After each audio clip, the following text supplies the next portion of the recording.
Hello everybody, Big Plains here, and before I get into this video where I announce a brand new project that I think a lot of you guys are going to be very excited about, I'd like to give a shout out to all my patrons who are supporting the channel over on Patreon. Thank you to everybody who helps support the channel over on Patreon. You guys are one of the main reasons why I'm even able to build these things. So yeah, if you want to go support the channel over on Patreon, I will leave a link for that in the description below. So, the B-52 is not entirely done. In fact, you can see it over here. That is not all of it. The nose and the tail are almost done. So the B-52 actually has about 1 or 2 weeks left until I have a final video out for that one.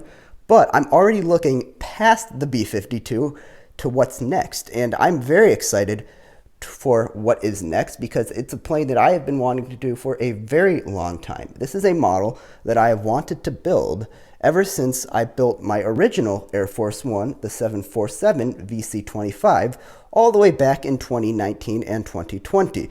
I've wanted to build ever since then SAM 26000, which is President Kennedy's, or most infamously associated with President Kennedy, or the late President Kennedy, his Air Force One, and the one that was known throughout history, the one that President LBJ was sworn in on. So that is the plane that I've wanted to build for a very long time. It is a 707, a Boeing 707, and yeah, so I'm finally going to build this thing, and I really like how it looks. This was sort of the OG Air Force One, if you will, and the aircraft itself, I believe, is a 707-320C. I may be wrong about the exact variant it is there, but it is one of the later 707s. It has the newer turbofan engines. It has the much larger wing than the earlier 707s, and it is stretched a little longer.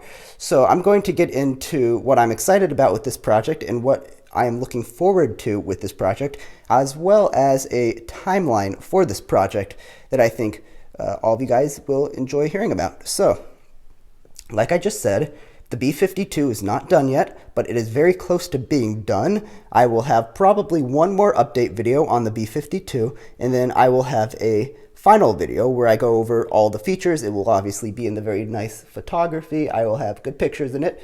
And yeah, so for those of you who are looking forward to more updates on the B-52 project, I will keep you up to date and posted on those. But for those of you who want to see a new civilian airplane, or really this is a military airplane, but it's based off of a civilian aircraft, it is sort of one of those fun mixes between civilian models and military models, then I think you guys are really going to enjoy this project because the color scheme on this and the interior on this is going to be absolutely stunning.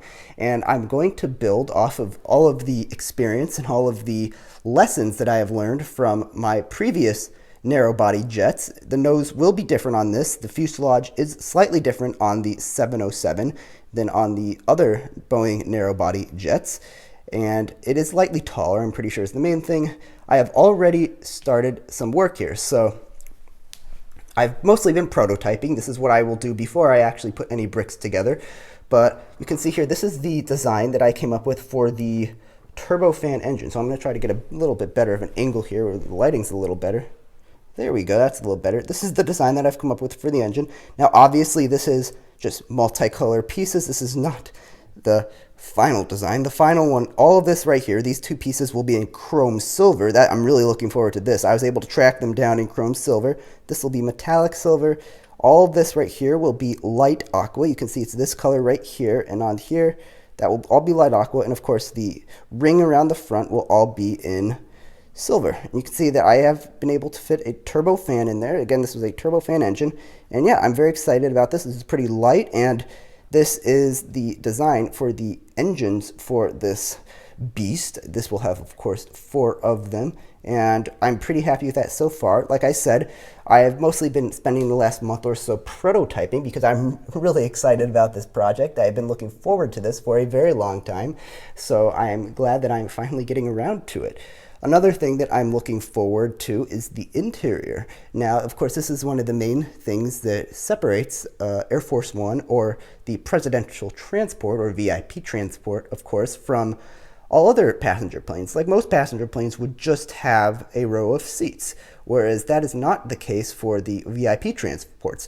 So in this case, I'm doing SAM 26000, which is the one that Kennedy was most famously associated with, and I'm going to have everything in it. I'm going to have little homages from throughout history, so I might have a little scene in the center where LBJ is being sworn in, and maybe up towards the front I'll have maybe Kennedy coming off the plane, and I'm not sure if I'm going to get into the more gruesome details when it comes to after the assassination with the coffin, but I'll cover that bridge when I get to it to see if it's appropriate for this model.